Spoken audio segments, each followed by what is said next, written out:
Today we're talking about one of the greatest cartoons of the 1980s. No, one of the greatest cartoons of all time. Before Power Rangers, before Gundam became mainstream in America, before giant robots filled every toy aisle, there was Voltron. Comes a legend. The legend of Voltron, defender of the universe. A mighty 5 robot lions, 5 unforgettable heroes, 1 blazing sword. And every afternoon, millions of GenX kids rushed home just hoping to hear those words. Story of the super force of space explorers. Specially trained and sent by the Alliance to bring back Voltron, defender of the universe. 40 years later, I'll still get chills. Let's head back to planet Eris. If you were growing up in the mid-80s, Voltron wasn't just another cartoon, it was an event.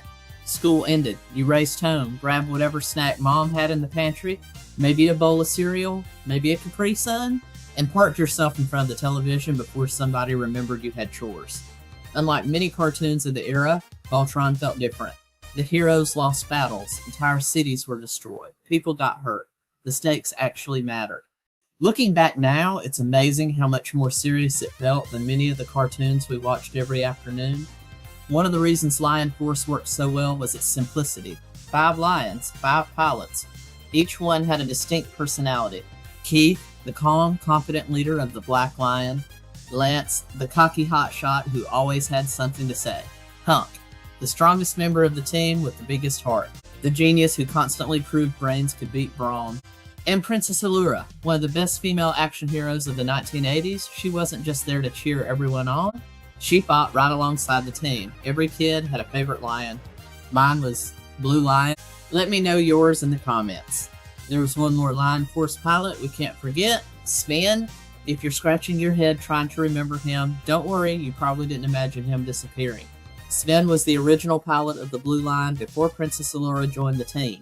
Early in the series, Sven was gravely wounded by witch Haggar.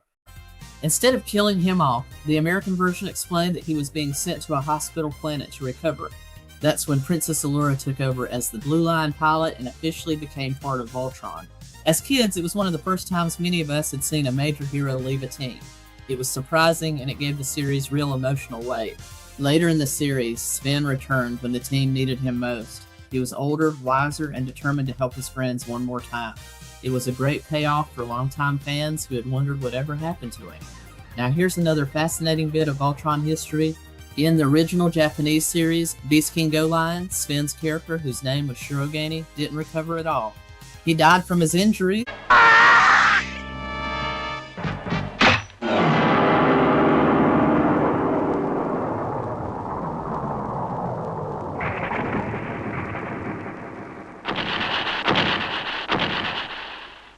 マリナリギグレーダム上へ戻れシロこそがゴライオンこそが俺たちの砦戻ってくれしっかりしろ白金残念だグレーダム上の再建をこの目で見たかった白金兄貴勇者白金American television in the 1980s wasn't ready for one of its heroes to die in a kid's cartoon, so the producers rewrote the story and created the famous hospital planet explanation instead. Looking back, it's amazing how much effort went into adapting GoLion for American audiences while still preserving the emotional impact of Sven's sacrifice. Then came the villains, King Zarkon, Prince Lotor, and Haggar. Every week she'd create another row beast that somehow looked even scarier than the last one.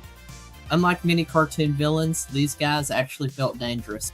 There wasn't always an easy victory waiting at the end. Now let's talk about what we all waited for, the transformation. Ready to form Voltron! Activate interlock! Dynatherms connected! Infracells up! Mega thrusters are go! All for Voltron!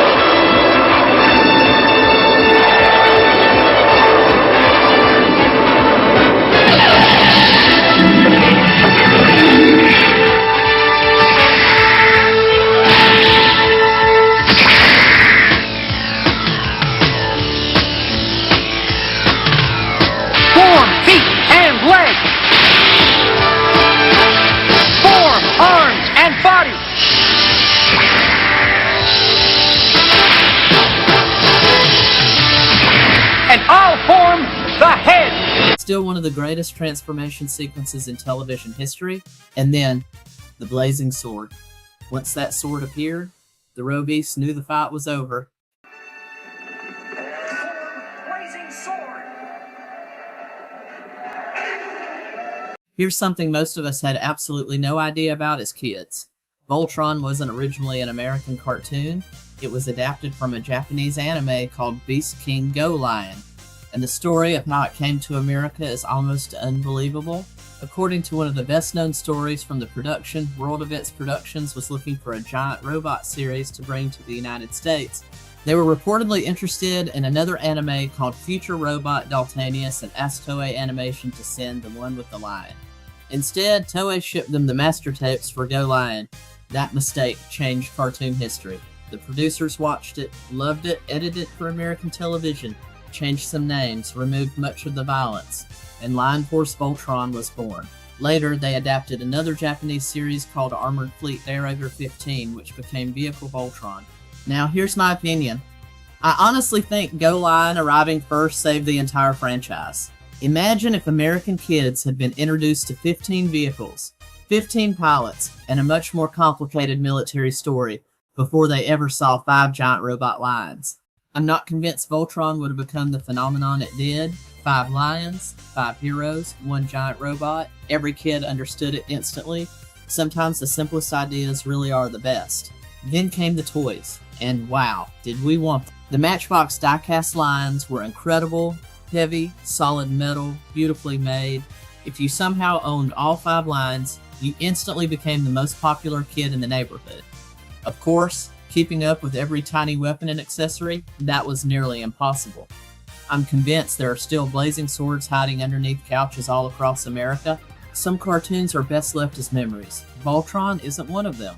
Go back and watch it. Sure, the animation shows its age, but the music is fantastic, the characters are memorable, the battles still feel exciting, and underneath all the action is a story about teamwork, 5 people who are stronger together than they could ever be alone. That's timeless. Voltron became one of the defining cartoons of the 1980s. It inspired countless giant robot shows, it spawned comics, video games, collectibles, and decades later it even received a successful modern reboot that introduced a whole new generation to the Lions. That's not something many cartoons can claim.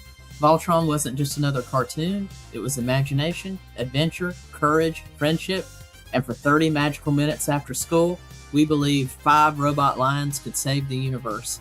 So I want to hear from you. Which line did you always want to pilot? Black, red, blue, green, or yellow? And be honest, can you still recite the entire transformation sequence from memory? If you enjoyed today's trip back to the greatest decade ever, hit that like button, subscribe to GenX, and share this video with another Gen Xer who still knows exactly what a blazing sword is.